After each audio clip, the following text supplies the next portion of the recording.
Halo semua dosen dan rekan mahasiswa, perkenalkan nama saya Nimade Swastini, NIM 8590519, di mana praktikum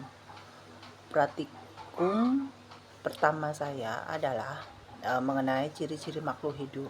Ya, di mana salah satu ciri makhluk hidup yang akan kita bahas adalah eh, gerak pada tumbuhan. Ya, sebelum itu saya akan menjelaskan ciri-ciri makhluk hidup.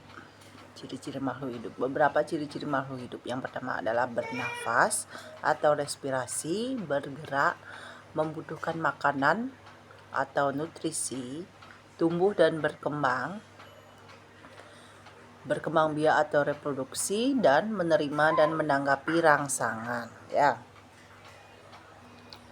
Selain itu, makhluk hidup juga mengeluarkan zat-zat sisa hasil proses dari pencernaan.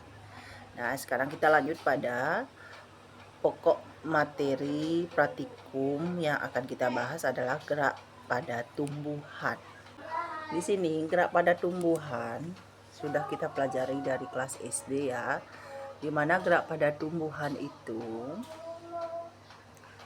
terdiri dari 3. Yang pertama tropisme, itu gerakan yang dipengaruhi oleh arah rangsangan, di mana contohnya adalah geotropisme atau yang dipengaruhi oleh gravitasi bumi.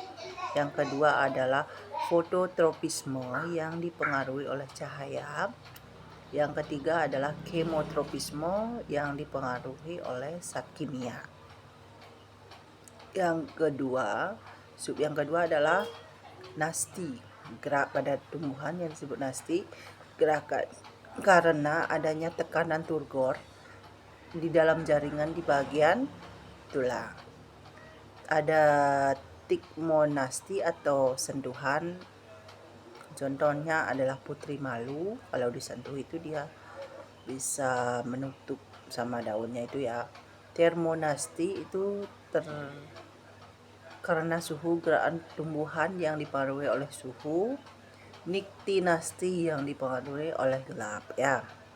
Yang ketiga adalah taksis, gerakan rangsangan luar dan arah rangsangan dari luar. Kemotaksis, ada yang namanya kemotaksis, galvanotaksis atau arus listrik yang dipengaruhi oleh arus listrik. Yang ketiga adalah fototaksis ya. Nah, di sini saya akan menjelaskan salah satunya adalah gerakan pada tumbuhan yang dipengaruhi oleh cahaya.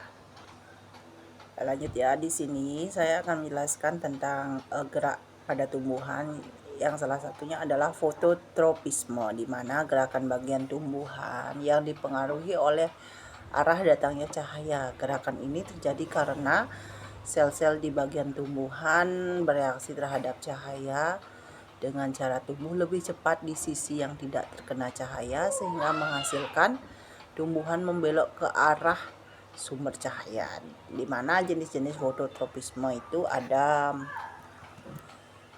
beberapa ya. Ada fototropisme positif, di mana gerak tumbuhan yang mendekati cahaya atau gerak tumbuhan menuju ke arah cahaya ya. Yang kedua fototropisme negatif, yang tadi fototropisme positif yang mendekati atau menuju arah cahaya. Yang kedua adalah fototropisme negatif, gerak tumbuhan yang menjauhi cahaya. Contohnya akar yang tumbuh menjauhi cahaya meskipun lebih dominan karena gravitasi geotropisme ya. Contoh sehari-harinya biasa ya tumbuhan di rumah.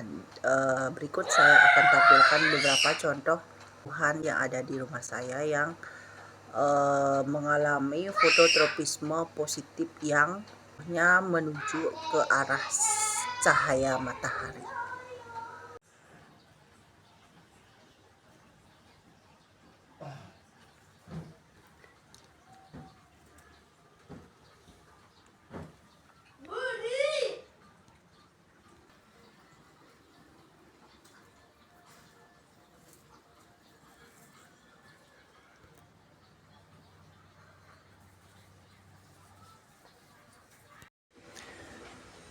video tadi adalah beberapa contoh tanaman yang melakukan gerakan fototropisme positif. Yang pertama adalah